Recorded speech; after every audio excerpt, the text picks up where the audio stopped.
Paul give you any kind of pep talk before the? Oh, he always gave me pep talks. One of his famous. Paul, I tell you what though, as much as people make fun of him, Paul is a master communicator.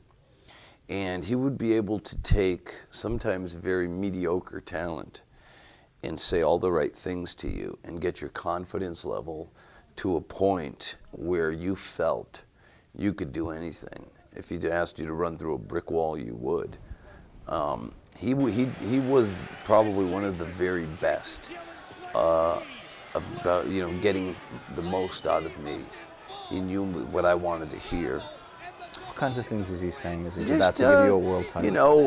You're one of the best around. You're gonna be this. You're gonna be that. You're as talented as anybody out there. You could be. Just stuff like that. Stuff that he knew would really inflate my ego and get me confident. You're gonna steal the show with this one. You got it, man. We're gonna make history tonight. Just whatever, Is there sincerity in it, or is he being the puppet master? He's being the puppet master, but he believes in what he's saying. If he didn't have faith in me, he wouldn't put me in that position. Right. But he knows how to, and I don't even think that's manipulation. That's just good coaching, in a way, because he's telling his athletes what they need to hear. I mean, I don't think that's that bad, because what we do is a very psychological thing, because I can go out there physically with the same preparation, doing the same cardio, same push-ups, the same exercise, nutrition, whatever, studied the same matches. But if you put yourself in the right frame of mind, in the right state, and then you believe, I mean, if you visualize and believe that you can, you probably can. But if you go in there with doubt, oh man, I don't know, man. Okay, Paul, I'll try. Then you're not gonna. Right. You're not gonna. I mean, you might do okay, but you're not gonna swing for the fences and He's possibly trying hit to a home run. eradicate that doubt. Yeah, he's just. He was. I mean, I loved my working relationship with him. I call it whatever you want to call it. For what he did with me, worked. What he did with me, but what he did with me was unique. What he did with Dreamer was unique. What he did with Van Damme was unique. Sabu was unique. He knew kind of what he had to do for all the individuals. He knew who my heroes were.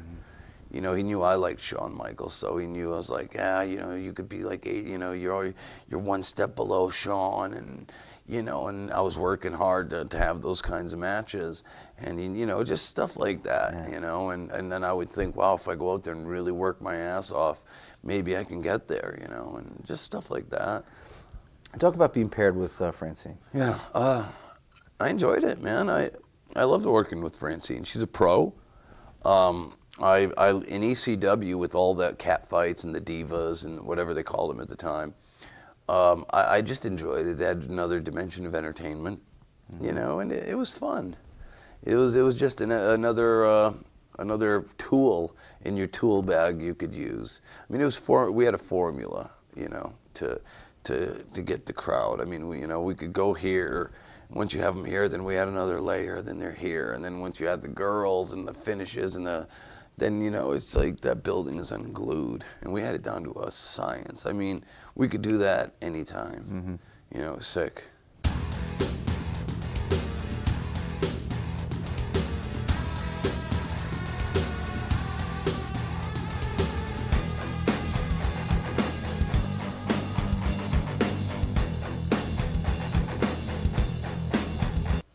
Was he not there that night just because of dumb luck, or was he tipped off, or what? Probably not there because of dumb luck. Yeah. Do you remember the incident? I do, and I can't remember. I can't understand why somebody after 4 years would come after somebody. That scares me. For 4 years, and it was just a DWI. Yeah.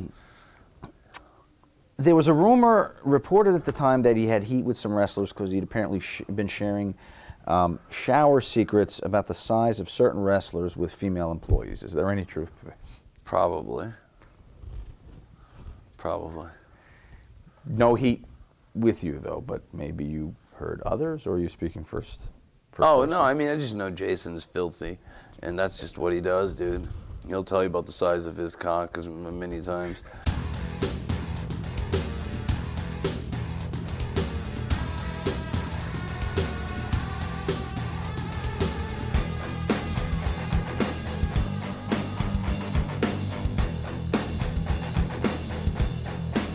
It was a little intimidating.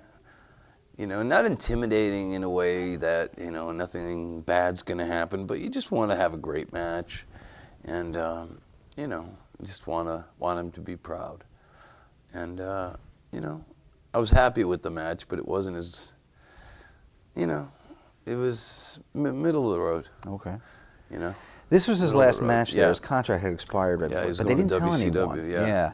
I have that Dawn Marie actually didn't know until afterwards and was visibly upset. And, Yeah, I knew he was going, and he wanted to he never got color before, and he tried to get color for me during the match. But it just, it was just one of those matches. We just didn't mesh well. Didn't know why. Paul pushes him at a pay-per-view headline, even though he's jumping. Not knowing it can go anywhere, right? Should he have put someone else in the spot, maybe? I don't know. No, I think not, because I think it's just, look, it's a high-profile match, and he goes out losing to the champ. Mm-hmm. Sometimes it's the best way to go. High-profile loss, you don't see him anymore.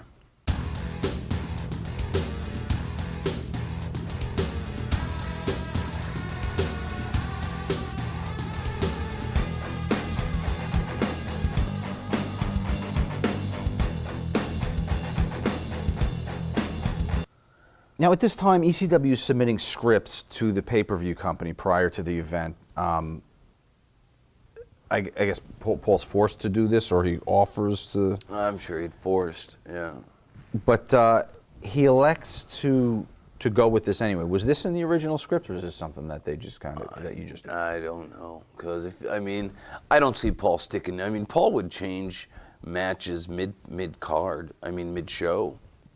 I don't know if he did it just to bust people's balls, or if there was some stroke of mad genius in there, but he just did it all the time. Would Paulie have compromised the match to keep the in-demand contract, knowing that was important, or, again, that kind of renegade attitude that we're going to go out and do what we want to do?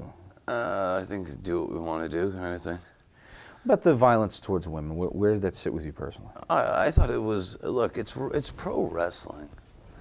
I think we know now. We know that nobody's getting hurt, and it goes to say that,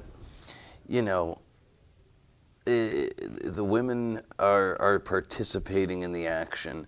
They want to be in there, and it's just one of those things where, to me it's totally from an entertainment standpoint. It's like, especially with a guy doing a heel, or a babyface doing a heel manager, it's like, it doesn't fly for it doesn't work anywhere but ECW. But ECW, it was just like Bizarro World. And it'd be the biggest pops of the night. Mm-hmm. I remember tombstoning Beulah, and that place just erupted, and I didn't. Look, I'm married, I have children, I have a high moral standard, but what we were doing is just no different than, episodic television, mm-hmm. A drama, and God, those girls never got hurt, so we were getting more hurt than anybody else, so. And they were more than game. They loved it. I was going to say they were willing to work. Oh, they loved it. They loved it, man.